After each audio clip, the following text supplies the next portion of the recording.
Lelaki yang selama ini ku panggil rumah ternyata bangsat, bajingan, kaparat. Ia datang membawa hangat, mengajarkanku arti nyaman, membuatku percaya bahwa cinta mampu menjadi tempat pulang. Namun ternyata ia meninggalkanku, Ibu. Sementara ia sibuk membangun istana di pelukan wanita lain. Wanita yang datang bukan membawa cinta, melainkan membawa badai yang sengaja ia arahkan ke rumah tangga. Perempuan, wanita yang tak mengenal malu, yang menjadikan air mataku sebagai benda untuk mempercantik dirinya, Ibu. Orang-orang pun memanggilnya wanita. Tapi Ibu, bagaimana mungkin aku menghormatinya sesama wanita sementara ia menari di atas lukaku, Ibu. Ia berpesta di atas hancurnya rumah tanggaku.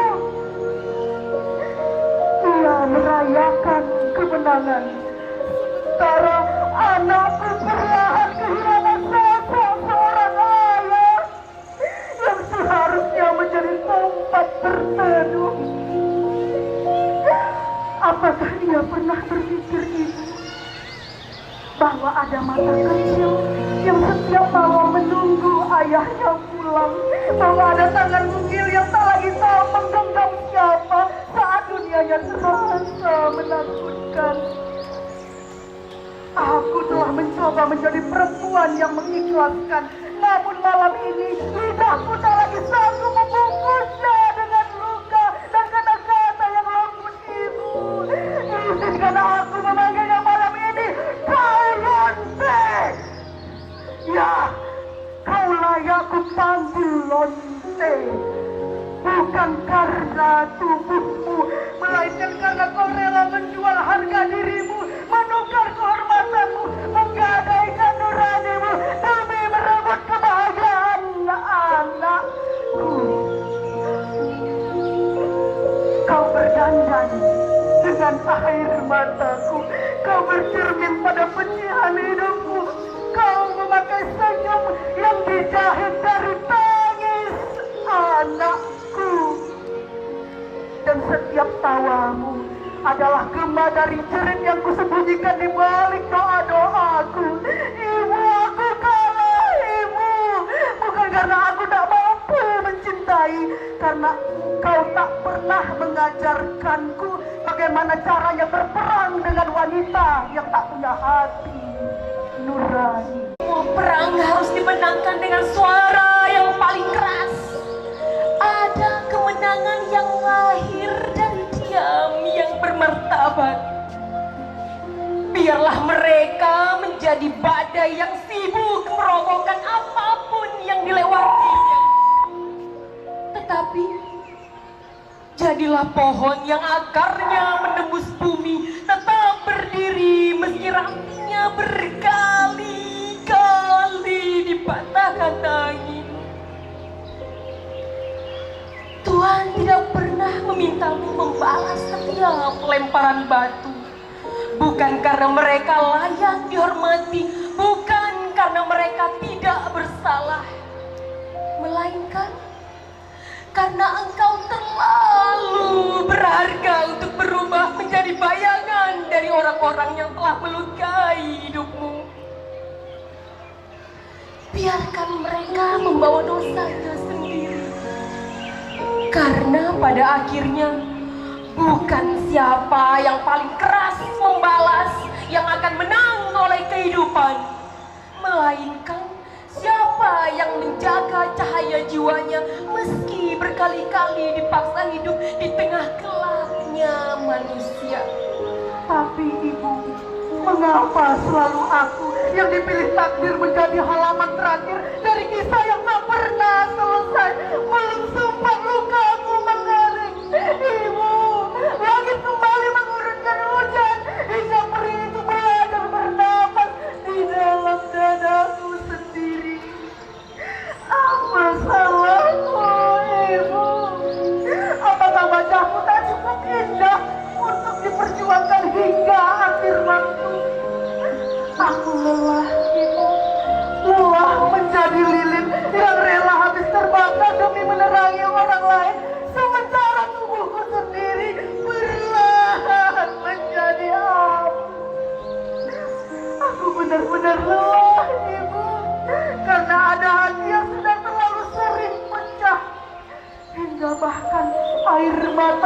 pun tak tahu lagi menjelaskan bagaimana rasa sakitnya. Tidak, nak. Bukan karena wajahmu kurang indah untuk dipandang. Bukan karena hatimu kurang layak untuk dicintai.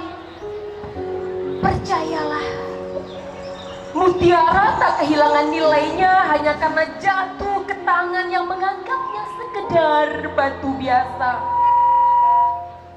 Begitulah hatimu, nak. Orang yang paling tulus seringkali menjadi tempat orang-orang yang kehausan cinta melepas dahaga. Namun setelah hati mereka kenyang, mereka pergi tanpa sempat menoleh pada mata yang mereka tinggalkan basah. Bukan karena cintamu terlalu sedikit, justru karena cintamu terlalu luas hingga orang-orang yang sempit hatinya takkan mampu menampungnya. Ibu, lihatlah kedua tanganku ini. Tak lagi selembut kelopak bunga yang pernah kau elus ketika aku kecil. Kini ia menjelma seperti tanah yang kemarau terlalu lama, retak, kasar dan menghitam. Ibu, ini adalah bukti peta panjang dari ribuan perjuangan yang tak sempat ku ceritakan. Betapa hidup memaksaku untuk bertarung seorang diri.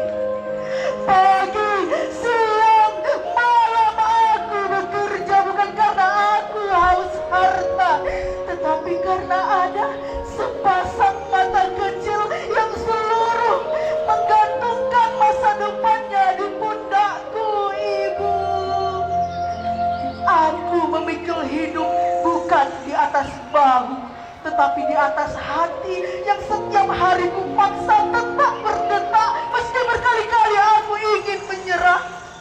Aku menjadi seorang ayah meski aku tak pernah belajar bagaimana rasanya menjadi seorang lelaki.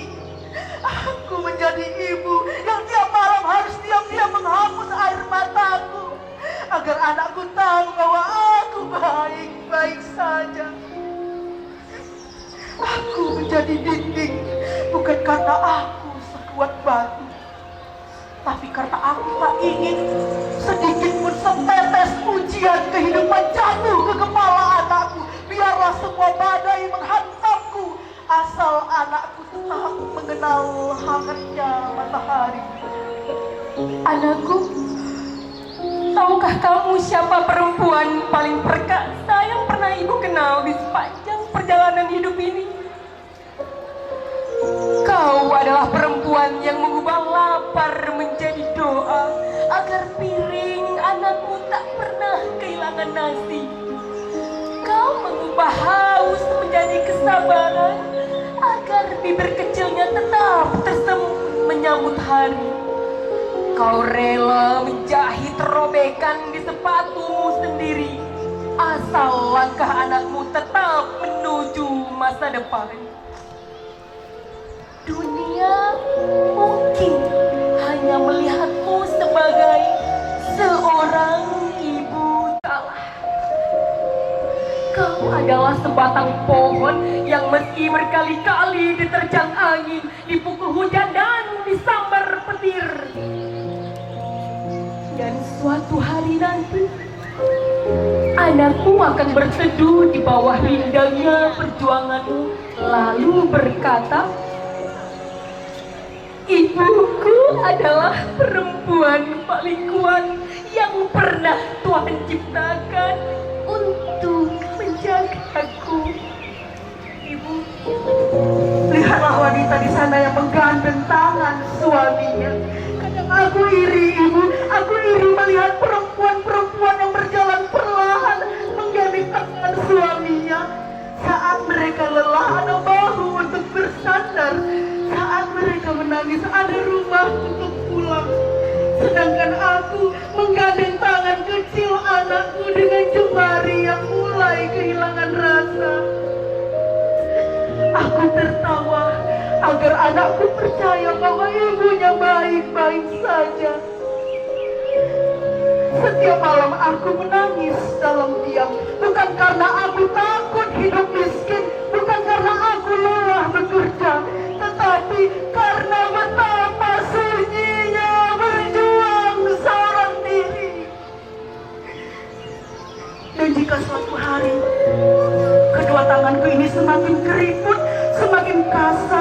semakin dipenuhi bekas luka.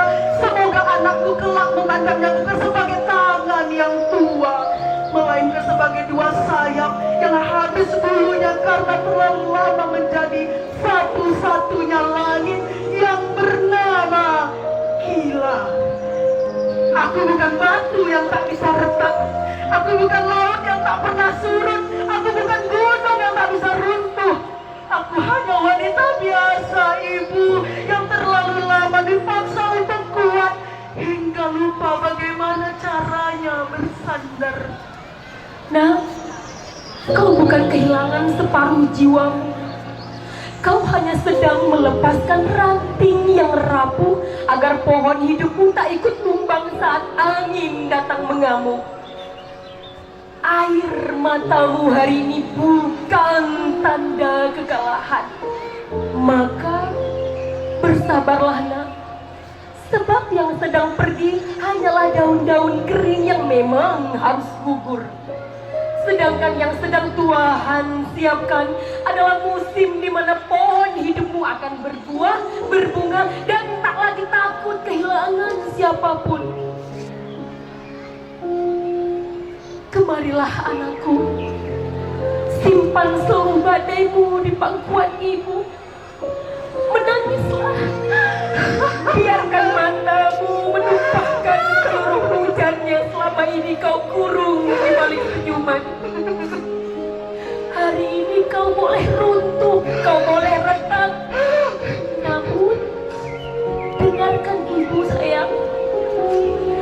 Tidak ada fajar yang lupa pulang, tidak ada matahari yang bosan membelah gelap, dan tidak ada musim yang menetap selamanya. Esok kau akan kembali berdiri, bukan karena hidup berubah menjadi mudah, tapi karena ada sepasang mata kecil yang menjadikanmu seluruh dunianya. Ada tangan mungil yang percaya ibunya adalah tempat paling aman di bumi. Dan ada Tuhan yang diam-diam sedang merajut takdirmu dengan benang-benang sabar. Apa yang hari ini terlihat seperti kehancuran, boleh jadi sedang dipersiapkan menjadi pintu menuju kebahagiaan yang tak pernah kau bayangkan, anakku. Dan saat hari itu tiba, saat Tuhan menghapus seluruh jejak air mata, saat luka berganti menjadi sebuah pelukan, saat doa berubah menjadi kenyataan, aku akan berdiri menatap dunia lalu berkata, lihatlah, aku pernah menjadi perempuan yang hampir tenggelam di lautan duka. Aku pernah menjadi langit yang pernah kehilangan bintang. Aku pernah menjadi lilin yang hampir habis dimakan api. Tetapi Tuhan tidak membiarkanku padam. Ia menyiumkan harapan di saat semua orang mengira aku telah selesai. Ia mengganti setiap luka dengan taman-taman bahagia. Dan kini aku akan lebih bahagia bersama anakku tercinta. Dan suatu saat nanti dengan lantang ia berkata, lihatlah dunia, aku punya bunda yang luar biasa. Terima kasih.